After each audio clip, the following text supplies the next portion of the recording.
Hello there, Mad Mike here. Welcome back to the channel.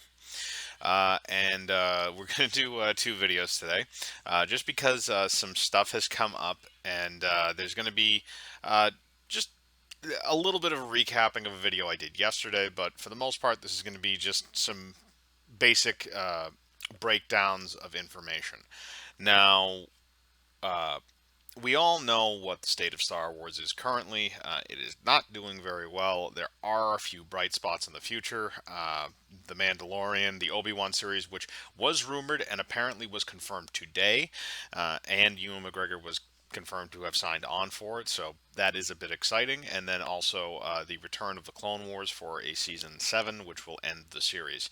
Now, those three announcements, Star Wars seems to be doing okay on the small screen. We also have an announcement that Star Wars Resistance, which received very bad reviews and premiered its season 2 trailer a few days ago, is being canceled, which is probably a good thing considering that nobody really liked that show and nobody really liked the animation style. The animation style is not very good, it's very ugly.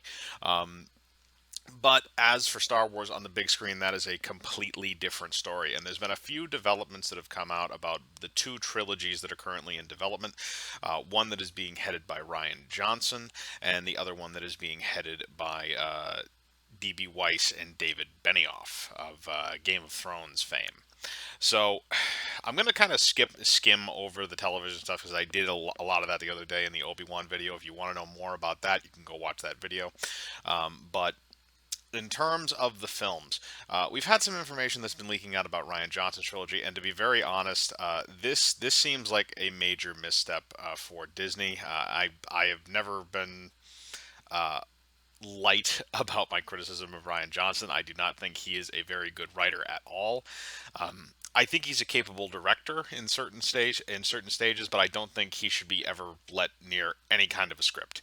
If you're going to have him come on, have somebody else write the script, have make sure he has no creative input. But if he wants to direct, then he's relatively a capable director.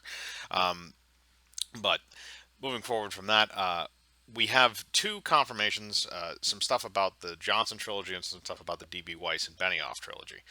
So I'm going to start with the Benioff and Weiss trilogy since that one seems to be the one that we have a bit more information on at the moment. But what we've learned is that before we knew well, we knew this already because this had come out months ago, but it's going to be based around the Old Republic, which is set thousands of years before the Skywalker saga, whatever you want to call it, the main films in the franchise. And we've seen a few games that have been based in there. From BioWare did Knights of the Old Republic 1, and I believe it was Obsidian Entertainment did 2, Knights of the Old Republic 2. And uh, it's going to be based in that universe. We don't know if it's going to follow the games. So, knowing that, moving forward, we assumed that Benioff and Weiss would be writing this trilogy and have some kind of creative input. They've already announced that they will be executive producers on all three of the films, but it seems that because they signed an exclusivity deal with Netflix recently to develop various properties for them, they may be taking a creative step back, which is good and bad in certain circles. A lot of people did not like Game of Thrones season 8. A lot of people did not like Game of Thrones after they got away from the George R. R. Martin books, and they felt that the writing had kind of gone off a bit. So now that we're past that point, there was a lot of backlash to Game of Thrones season 8. A lot of people did not like it. There was a large petition that was online on Change.org to actually refilm the season and have it rewritten with better writers, and that probably did not go very good towards their pedigree at Lucasfilm, although, to be fair, Lucasfilm does not appear to care about writing talent since they've now greenlit 4 films for Rian Johnson. But aside from that, it appears that after that initial film in this trilogy, they're going to be taking a significant step back, most likely to work on the Netflix properties. Now, that could be a good thing. And maybe you can have some fresh writers come in. The other problem with that is if Lucasfilm has not learned its lesson, then you're not going to see a good product because they're not going to hire on a good writers room. They're going to hire on a shit writers room like what they did with the sequel trilogy. So we could see some very bad things there. and there's no real determining factor right now on how that's going to turn out. Now, I think Benioff and Weiss are capable writers. I think they have a chance to write something that's relatively good if they're not working off any pre-established characters. I'm not 100% worried about necessarily about that series of films, but there are some question marks there because of Game of Thrones season 8. And that goes into my next issue, which is the Ryan Johnson trilogy. Now, I already criticized Ryan Johnson's writing prowess. He is not a good writer. He does not know how to take criticism, and he does not know how to He does not know how to work with others in terms of crafting a good story. And Lucasfilm does not have a very good track record after the Disney acquisition of hiring writers that have a good merit and produce good work. Obviously, they've had Lawrence Kasdan come on, but his son Jonathan Kasdan, who is basically a hack, has been hired on as well, probably because his father pulled some strings, and that has led to some subpar entries in the Star Wars saga. But now that we have moved past the writing room for that, which really probably isn't a writing room, it's probably just Ryan Johnson who's writing it. And if The Last Jedi is any consolation, he's probably going to go off of a first draft, which is a horrible, horrible idea. And it's odd to me. It seems like it's somebody that has never been told that his writing needed work. It's very interesting to see because whenever you're writing something, you can write something and then 10 years later you write something else and you look back at that thing that you wrote 10 years before and say, wow, that is shitty compared to what I'm doing now. And you grow as a writer and you learn mistakes because you not only have criticism, but you can see your own mistakes after a while if you look over your older stuff. And you should reread your old stuff if you're a writer, because it teaches you how to not do certain things because you don't do everything well. And with Ryan Johnson, it appears that he doesn't give a shit. He writes something, he thinks it's perfect the way it is, and then he just puts it on the screen. Now, if he had been able to revise things and if he had had a writer's room for The Last Jedi, I think you may have seen a lot different of a film. And if the Lucasfilm executives had actually been, competent, I think you would have probably seen a better film, because the premise of the film is not god awful, but the execution is completely hacked and terrible. And to give this man, after doing that, which by the way has literally driven the Star Wars franchise, the film franchises, into the ground. That is the reason why The Last Jedi is the reason why Solo tanked, and is the reason why Episode 9 is probably not going to make nearly as much money as they think it's going to.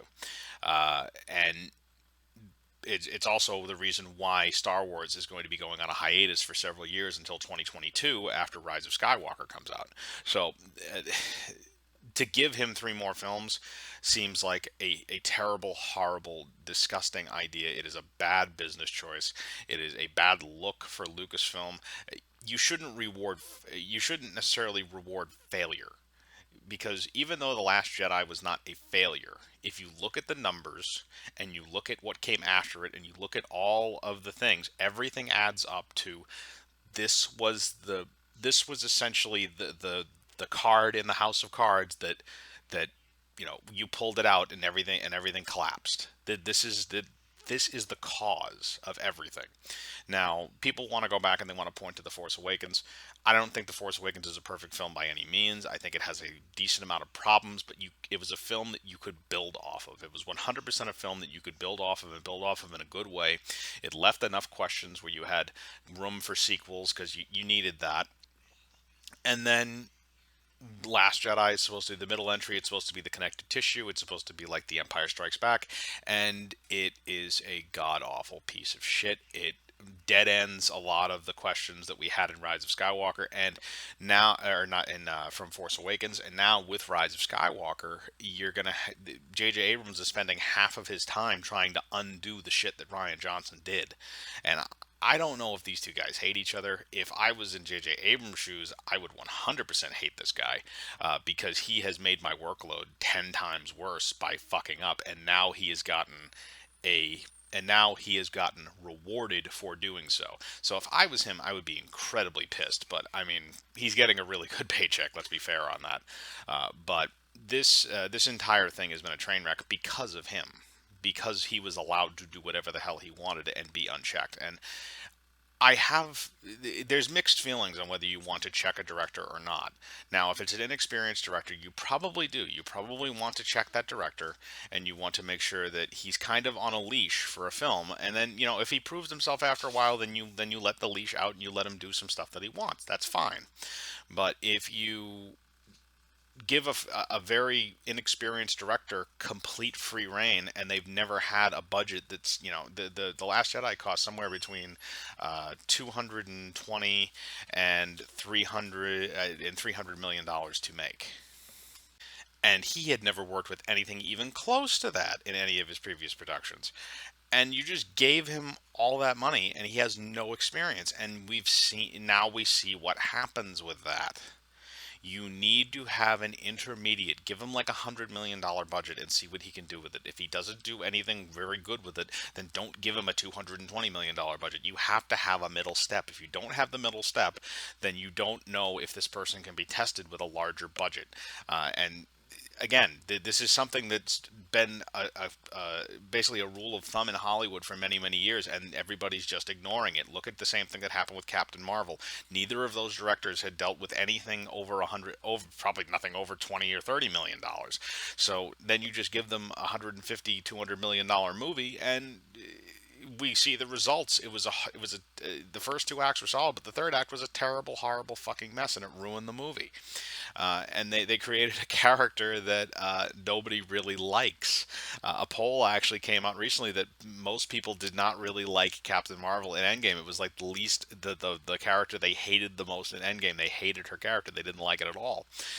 So now that we're moving into this type of a conversation, this is a bad idea to give him three movies. And on top of that, he's already soured his taste with Star Wars fans. Nobody, a lot of people who are Star Wars fans, and when I say a lot, I mean a vast majority of Star Wars fans, hate him. Literally hate him. Want nothing to do with him. Will not go see his movies. And if they keep carrying on Star Wars, they say, "Oh, we're going to take a break. We're going to come back in 2022." That's 3 years. You should take 10, at least 10. You should take, between the the original trilogy and the prequel trilogy, it was what I think something about 15 or 16 years, something around those numbers. Take that and then try and do something else. Don't take 3 years and then try and pump more stuff out. Again, this is the argument I made in my video earlier today, is that you can't keep pumping this stuff out, because what they're going to do is they're going to do this trilogy, and they're going to do an every other year type of thing. So you're going to get Benioff and Weiss, then you're going to get Rian Johnson, then you're going to get Benioff and Weiss, then you're going to get Rian Johnson, and so on and so forth. And it's going to fail just like the first time around, because you're not going to get a good product, at least out of one of those trilogies. I know for a fact you're not going to get a good product out of Rian Johnson, or at least not a profitable one. And it's up in the air whether or not Benioff and Weiss are even going to be invested in their project because of the Netflix deal. So there's a lot going on there, and we don't necessarily know what's going to happen. And there's a lot of question marks in there. Now, we haven't seen either of these two products, so whether or not objectively they are good is a whole other issue. But there are so many red flags, especially with the Rian Johnson trilogy already, in terms of its Star Wars relevance, that this should never have gotten even to this point. This trilogy that he got should have been canceled after the Last Jedi backlash, and especially after the failure of Solo. It should have been canceled. It should have been scrapped along with all the other spin-offs they were planning on doing. And the fact that it wasn't just shows the inadequacies of Lucasfilm, and the fact that Kathleen Kennedy got an extension onto her under her contract as the head of Lucasfilm from Disney is even worse. This is just going to keep compounding and compounding and compounding. Star Wars is essentially a dead brand. They have destroyed it. They have buried it. There is nothing that is going to bring it back now.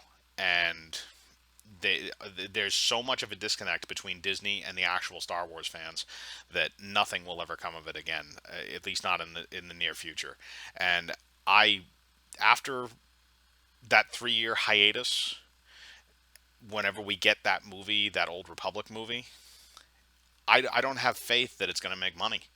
I think it could be another Solo. This could be a movie that, it's worth 200 something million dollars. The production's going to be a living hell if as long as certain people are still involved. And if that comes out, then and it doesn't make money, then what do you do after that? You still have two more films to make in that series, and then you have the other three from Rian Johnson. So if the first entries of both of those series are goddamn terrible and nobody wants to watch them, then what do you do? You got four movies on the line, and do you just scrap it? This entire thing is just a complete waste of time and money. But you know, that's my opinion on what's going on with Star Wars, and what the future looks like. And unfortunately, it is very bleak, at least from my perspective. But I want to know what you think. What do you think about these two trilogies that are coming up? What do you think about the television properties that have been announced? Put your thoughts in the comments. I like to know what you're thinking. Hit the bell for notifications, hit the like button, subscribe, and remember, I live my life free of compromise. Do you?